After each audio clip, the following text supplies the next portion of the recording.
మన ప్రభు అయిన యేసుక్రీస్తు నామములో మీ అందరికీ ఈస్టర్ పండుగ దిన శుభాకాంక్షలు తెలియచేస్తూ ఈ సమయంలో ఒక పునరుద్ధాన గీతాన్ని మనం పాడుకుందాం.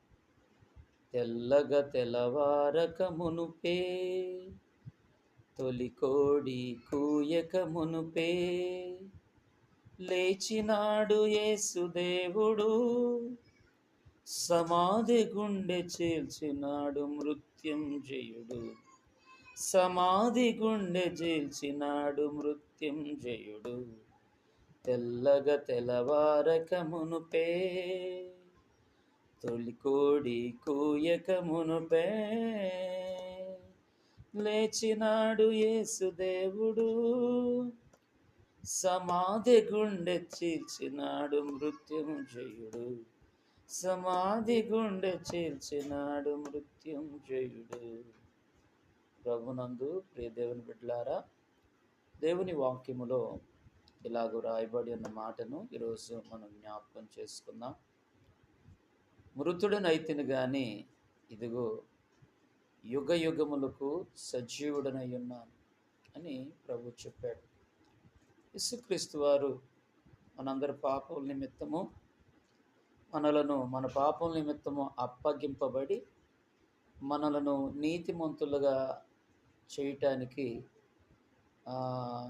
తిరిగి లేపబడ్డాడు. అనగా యేసుక్రీస్తు వారు చనిపోయి సమాధి చేయబడి మూడవ దినాన పునరుద్ధానుడిగా తిరిగి లేచాడు. ఆయన తిరిగి లేవటం వలన కలిగే ఫలితం ఏంటంటే, మనల్ని నీతిమంతులుగా చేయుటకు ప్రభు తిరిగి లేచినట్లుగా మన యొక్క వాక్యములో వ్రాయబడి ఉన్నది.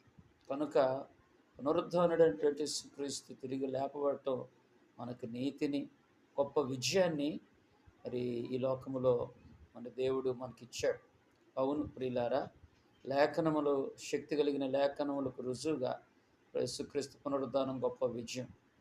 ప్రపంచంలో యేసుక్రీస్తు పునరుద్ధానుడై తిరిగి లేచాడంటే సాక్ష్యము యేసుక్రీస్తు యొక్క సమాధి ఇప్పుడు తెరవబడి ఉన్నది.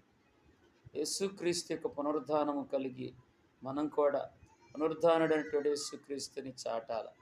ఈ పునరుద్ధాన బలం మనం ఎలా పొందుకుంటామంటే, నా శరీరము తిని నా రక్తము తాగువాడే నిత్య జీవము కలవాడు, అంచె దినమున నేను వానిని లేపుదనన్నాడు. అవును ప్రియ దేవుని బిడ్డ, మనం అంచె దినమున లేపబడుటకు, పునరుద్ధాన బలం పొందుకున్నట్టుకు ఆయన శరీరము రక్తములో మనం పాలువారం.